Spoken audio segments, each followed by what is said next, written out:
Assalamualaikum warahmatullahi wabarakatuh. Perkenalkan, nama saya Abdi Pratama Hakim dengan NPM 225101106.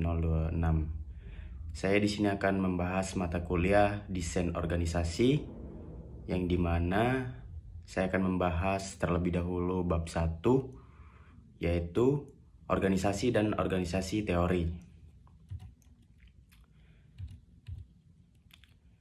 Organisasi terbagi menjadi 3 filosofi tentang pengertian organisasi. Yang pertama, organisasi sistem di mana saling tergantung atau terkait satu sama lain dan membentuk jaringan yang saling memberikan satu dengan yang lain.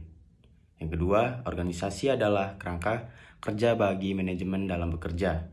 Artinya organisasi merupakan wadah, lembaga, atau kelompok fungsional ketika proses manajemen berlangsung. Organisasi semacam peta jalan atau roadmap bagi manajemen dan anggotanya untuk mencapai tujuan.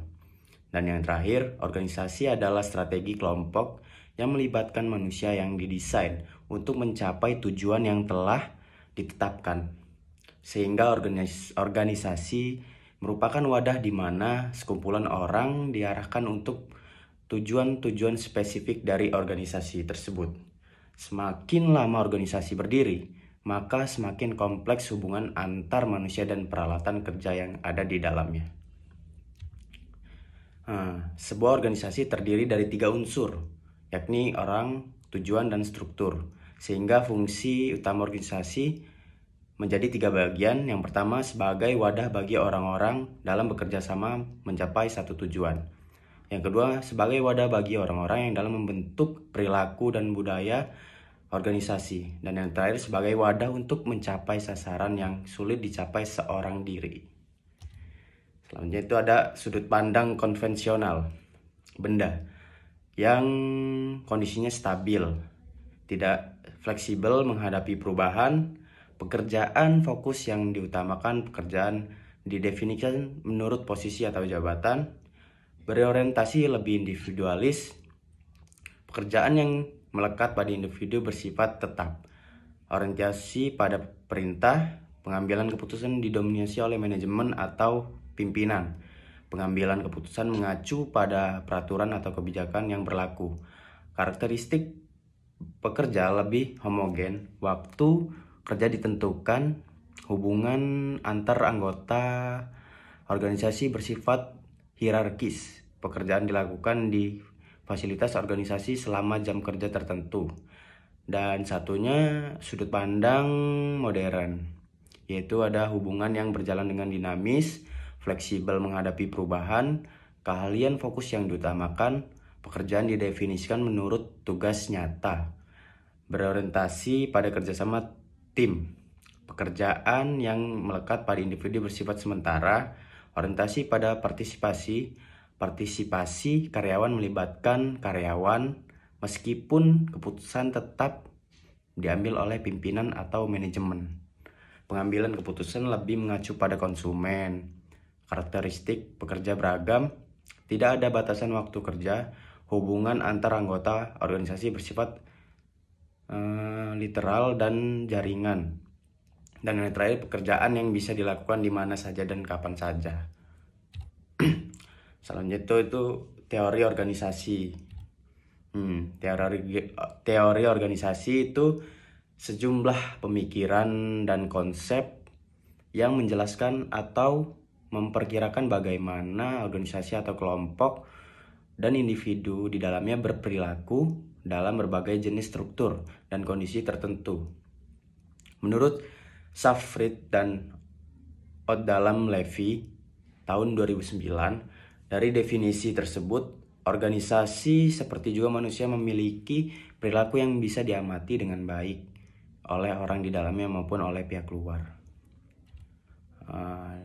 Itu di sini ada study case Xerox. Bab ini diawali dengan kisah Xerox yang semula sukses, kemudian mengalami krisis akibat kegagalan inovasi dan birokrasi, hingga akhirnya bangkit kembali berkat kepemimpinan Anne Mulcahy.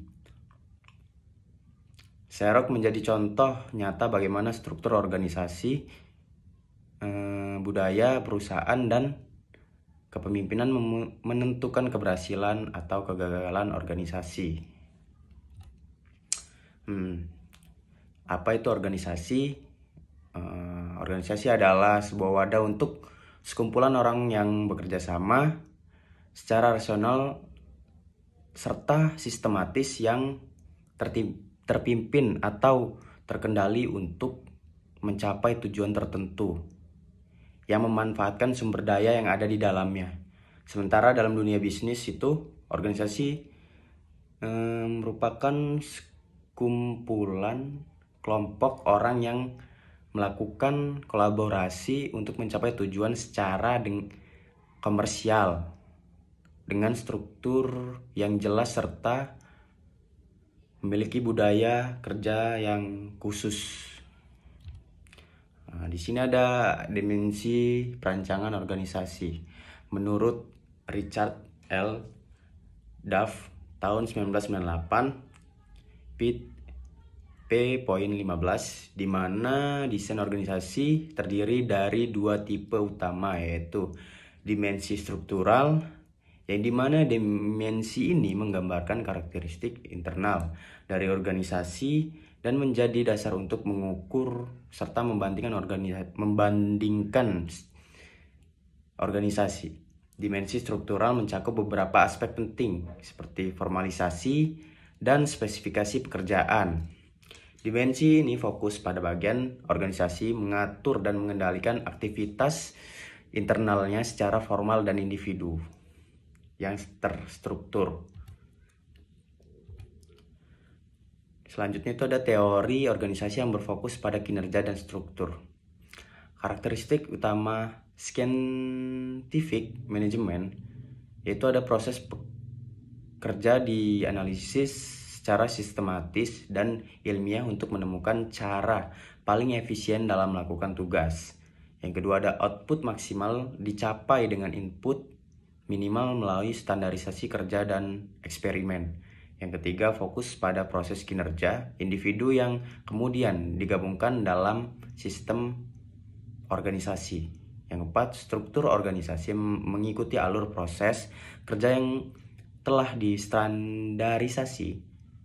Dan selanjutnya pekerja dipilih dan dilatih secara khusus sesuai keahlian untuk mengoptimalkan hasilnya, sehingga peran manajer lebih pada perencanaan dan pengawasan daripada memerintahnya langsung.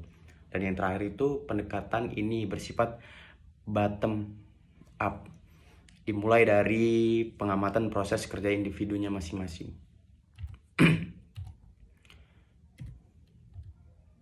Selanjutnya ada teori organisasi yang berfokus pada kinerja dan struktur. Ini karakteristik utama teori individual Fayol. Organisasi dibangun berdasarkan prinsip-prinsip administratif yang membentuk struktur hierarkis piramida. Yang pertama fokus pada dua prinsip utama dan dalam organisasi, yaitu koordinasi dan spesialisasi. Yang kedua menyusun 14 prinsip dalam administrasi seperti pembagian kerja, otoritas, disiplin, kesatuan komando, kesatuan arah, subordinasi kepentingan individu kepada kepentingan umum, remunisasi, sentralisasi, rantai skalar, tata tertib, keadilan, stabilitas tenaga kerja, inisiatif, dan semangat korps. Dan yang terakhir menetapkan fungsi dasar manajemen, perencanaan, pengorganisasian, pengarahan, pengkoordinasian, dan pengendalian. Itu ada koordinasi struktur piramida. Yang pertama, setiap pekerja hanya diawasi oleh satu supervisor. Yang kedua, supervisor hanya memiliki bawahan sesuai yang ia kelola. Dan yang ketiga, pekerjaan rutin sebaiknya dikerjakan oleh bawahan sehingga supervisor dapat mengerjakan tugas lain yang lebih spesifik. Spesialis pembagian kegiatan atau tugas dalam organisasi.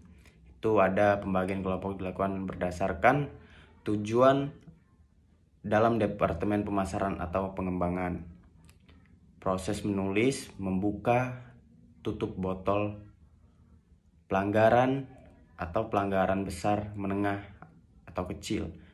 Dan geografis, pelayanan berdasarkan area atau wilayahnya. Itu saja yang bisa saya sampaikan dari mata kuliah desain organisasi bab 1. Kurang lebihnya saya mohon maaf. Saya Iri, wabillahi taufiq wal hidayah. Wassalamualaikum warahmatullahi wabarakatuh.